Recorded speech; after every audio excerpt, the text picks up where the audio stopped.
हाँ जी, question number 28 पढ़ रहे थे हम, 26 पढ़ रहे थे, जिसमें हम पढ़ रहे थे quit India movement. Quit India movement क्या चीज़ है?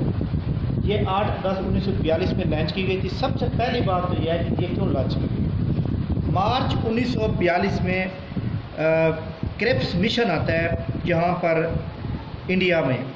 क्रिप्स मिशन क्यों आता है? क्रिप्स मिशन ये आता है कि जो हमारे इंडियन नेशनल कांग्रेस के लीडर हैं और जो मुस्लिम लीग के लीडर हैं, ऑल इंडिया मुस्लिम लीग के लीडर, उनको ये समझाने के लिए कि जी वर्ल्ड वार 2 चल रही है तो आप जो है हमारी हुकूमत के साथ हैं। जब वो यहाँ मार्च 1942 में आता है तो जो गांधी साहब के डिमांडिंग होती है और क़यादत साहब की डिमांड होती है, वो उन्हें पता चल गया कि हमारी पूरी होने वाली नहीं है।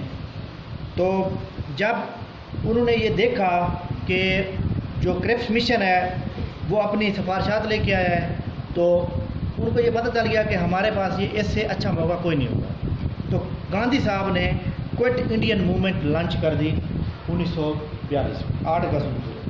गांधी साहब ने कहा कि demanding in to end to British rule in India, कि उसने क्या डिमांड किया कि जो ब्रिटिश रूल है इंडिया में वो ख़त्म किया जाए। ठीक है, तो गांधी साहब ने जो नारा लगाया वो लगाया क्विट इंडियन मूवमेंट। लेकिन उसके अगेंस्ट मुस्लिम league, all India Muslim league के जो प्रेसिडेंट होते हैं क़यादत मोहम्मद अली जिन्ना साहब, उन्होंने क्या नारा लगाया? उन्होंने नारा लगाया कि डिवाइड एंड क्विट। क्या मतलब था? कि डिवाइड करें, तकसीम करें और यहाँ से दफा हो। समझ आ गई? तो अक्सर लोग सवाल करते हैं कि गांधी साहब के अगेंस्ट क़यादत ने क्या नारा लगाया। तो पहले उन्होंने कहा डिवाइड एंड क्विट, और ये भी याद रखिएगा क्विट एंड डिवाइड नहीं है बल्कि divide and quit.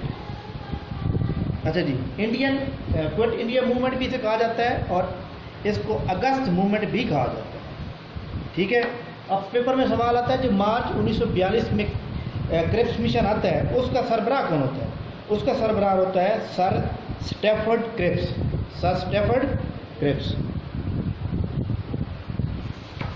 Question number 27 बड़ा इंपॉर्टेंट सवाल है कि how many non permanent member are there in UN security council? 10 हैं, 15 हैं, 12 हैं, 9 हैं। तो दुरुस्त जवाब जो है नॉन परमानेंट मेंबर जो हैं वो 10 हैं। लेकिन हम नॉन यूएन सिक्योरिटी काउंसिल के बारे में मुकम्मल पढ़ते हैं ताकि आपको पेपर में किसी भी तरह सवाल आ जाए या किसी भी तरह से उसके जो परमानेंट मेंबर हैं उनको याद करने का कोड क्या होना चाहिए। तो इंटरव्यू के लिहाज से भी बड़ा अहम सवाल है। और इनके जो नॉन परमानेंट मेंबर होते हैं वो कैसे सेलेक्ट होते हैं, आइए देखते हैं। हाँ जी, यूएन सिक्योरिटी काउंसिल 24 अक्टूबर 1945 का इसको इस्टेब्लिश किया गया था।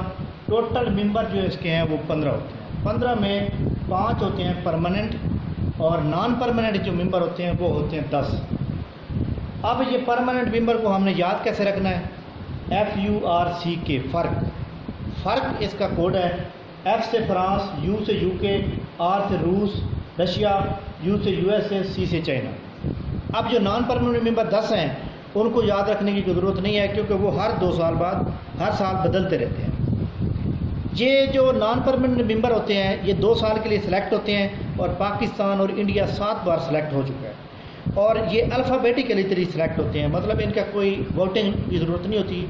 अल्फ़ाबेटिकली जिसकी जब बारी आती जाएगी, पाकिस्तान पहले इंडिया की बारी आएगी क्योंकि आई पहले आता है, पी बाद में आता है, पाकिस्तान की बाद में बारी आएगी।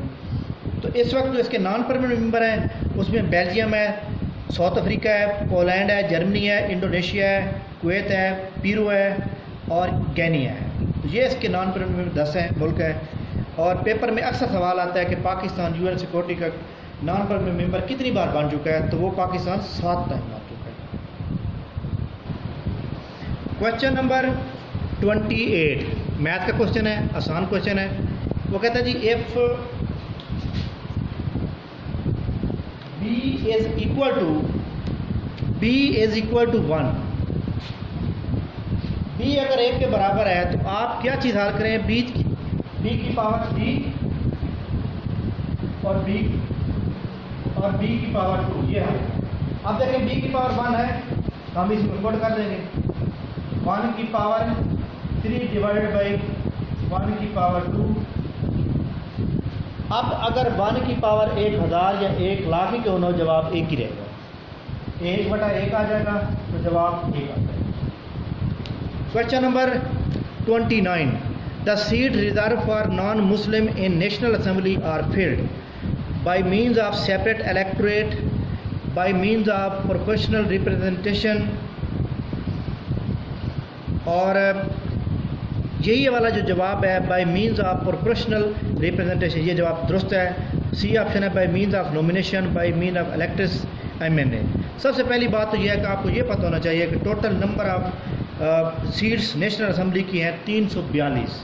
हम इसको ना डिस्कस कर लेते हैं। जी हाँ, नेशनल असेंबली की टोटल जो सीट्स हैं वो है 342। 342 कैसे बनती हैं ये अब आप चेक करें। डायरेक्टली सिलेक्शन का मतलब क्या होगा कि इनको बाई सेलेक्ट किया जाएगा वोटिंग के लिए, जिसमें जो मर्द होते हैं वो 272 होते हैं और वोमेन होती है 60। मिनॉरिटी सीट्स 10 होती हैं। मिनॉरिटी सीट को कैसे सेलेक्ट किया जाएगा? Minority seats will be filled according to the proportional representation, यानी कि सूबे के अंदर उनकी जो एक रिप्रेजेंटेशन होगी, उनकी जो आबादी होगी या उनके जो सिलेक्टेड एमएनए होंगे उनके मुताबिक सिलेक्ट किया जाएगा। और इसी तरह जो टोटल नंबर ऑफ़ सीट्स हैं इसकी सेनेट की वो कितनी है? वो 104। जी हाँ, आज का हमारा आखिरी क्वेश्चन है 30 number. The average age of 5 member of a family is 21 year.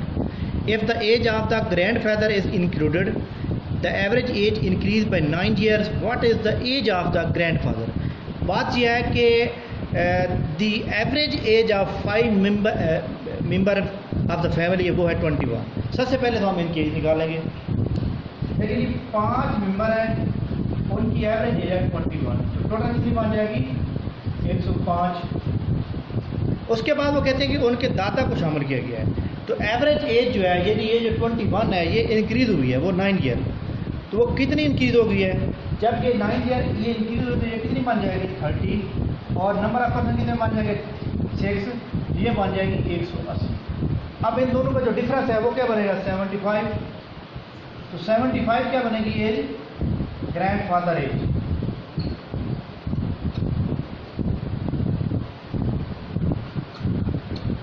ये हमारे पास एक आसान सा सवाल था, कोई इतना मुश्किल नहीं था। तो ये हमारे पास जो है क्वेश्चन नंबर आज का आखिरी था। तो हमने ये फैसला किया है कि हम जो हमारे जो लेक्चर होंगे वो मुख्तसर होने चाहिए, और उम्मीद है आपको बहुत अच्छा लगेगा। और ये बात ध्यान रखिएगा कि लेक्चर नंबर 3 जो है वो 2 हिस्सों में डिवाइड किया गया है, तो आपने दोनों को तरतीब से देखना। Thank you very much. अल्लाह हाफिज़।